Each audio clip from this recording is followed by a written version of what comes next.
and Charleston counties. Those warnings remain until 6:15. And this same pattern 24 hours ago brought damaging winds and storms. Taking a look at the damage in Camden County now, massive trees knocked down and tree limbs scattered throughout neighbors' yards in Kingsland today.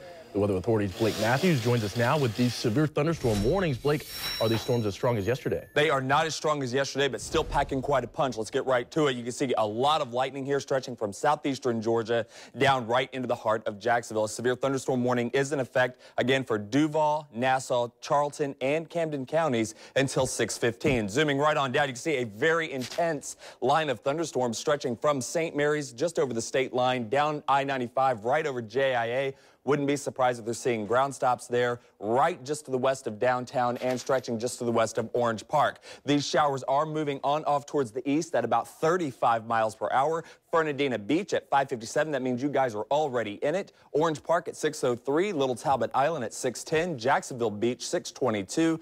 Ponte Vedra at 6:28. Nocatee 6:36. And Hilden at 6:44. Again, a very intense line of storms continuing. Now, looking at some of the winds. Yesterday, we had radar indicated winds of 80 to 90 miles an hour across portions of southeastern Georgia in Camden County. Clearly, we are not seeing that with these storms. 49, 46, but still quite gusty out there and still enough to knock over some trees, so be careful. Up in southeastern Georgia this hour, Brunswick, you guys, the worst is just off to your east, just some light to moderate rain across southeastern Georgia, but we continue to track some very heavy thunderstorms just to the east or just rolling through Gainesville now. Keystone Heights at 5:58, Kingsland 6:03, Johnson 6:16, Interlochen 6:23, Penny Farms at 6:25, and Botswick at 6:46, Palatka at 6:49. Again, these storms racing on off towards the east at about 35 miles an hour. Gainesville, you guys are going to be in it for about the next 20 minutes. Let's go outside really quickly, take a look at Tower Cam. You can see the dark skies over the sky there, over the skyline.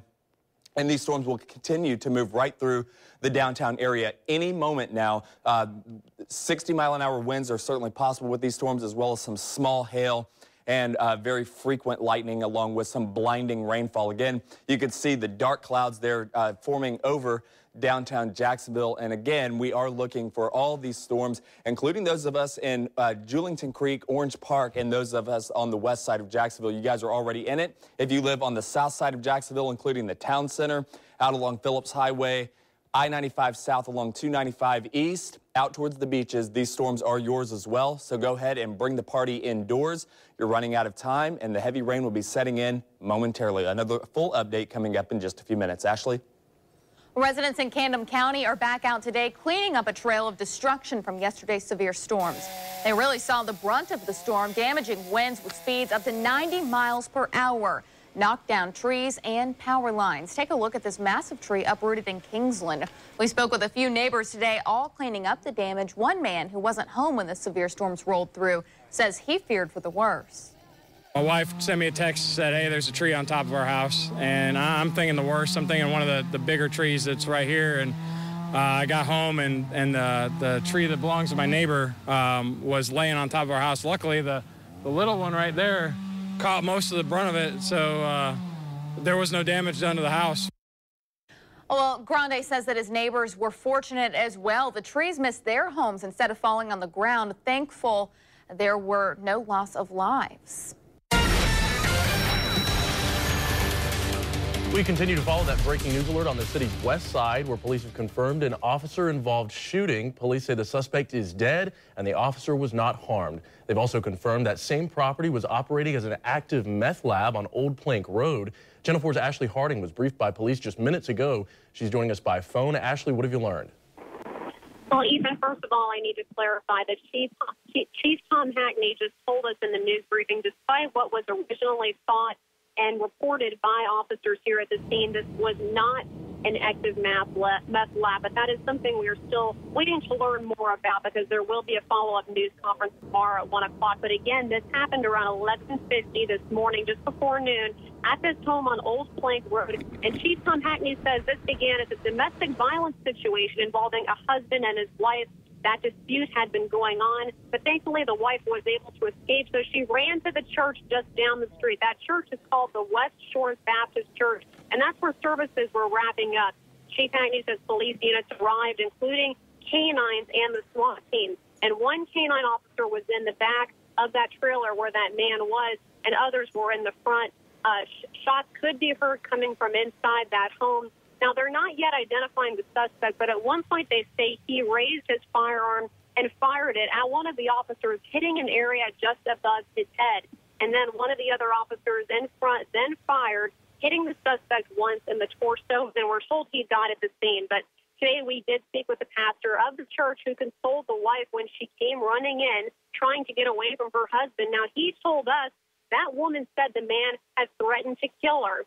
Let's listen more to what that pastor had to say.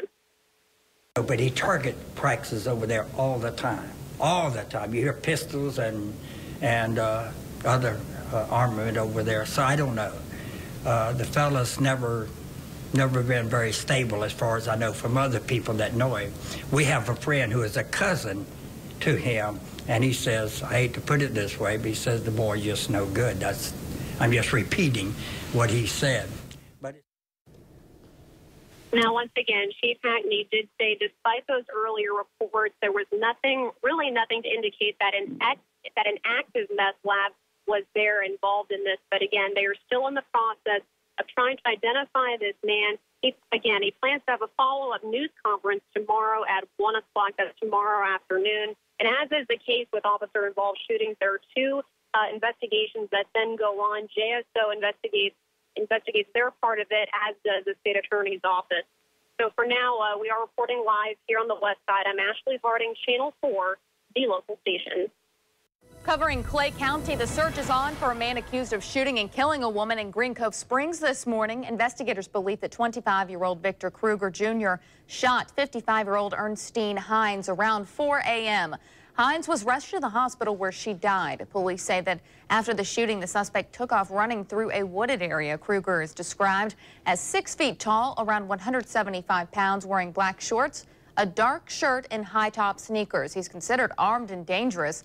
If you have any information on where he might be, call Green Cove Springs Police. That phone number, 904-297-7305. In Jacksonville, police are investigating a shooting at a Northside motel that sent 2 people to the hospital. JSO says shots were fired just after 5:30 this morning at Knights Inn on Harts Road. That's just off of I-95 near Dunn Avenue. One person is in critical condition. The other has life-threatening injuries. Police say that the shooting happened just after a dispute and an apparent robbery. There's no word on what started that dispute, and it's unclear if police are still searching for any suspects. Investigators are looking at evidence and surveillance video. Well, many people are apologizing after the Ashley Madison information dump, but not State Attorney Jeff Ashton. What he has to say about it after the break. Plus, Jimmy Carter returns to Georgia to teach Sunday school right after announcing he has cancer. What he says and his reaction from the congregation after the break. Comfort meets style. Introducing Flex by Joseph Abboud.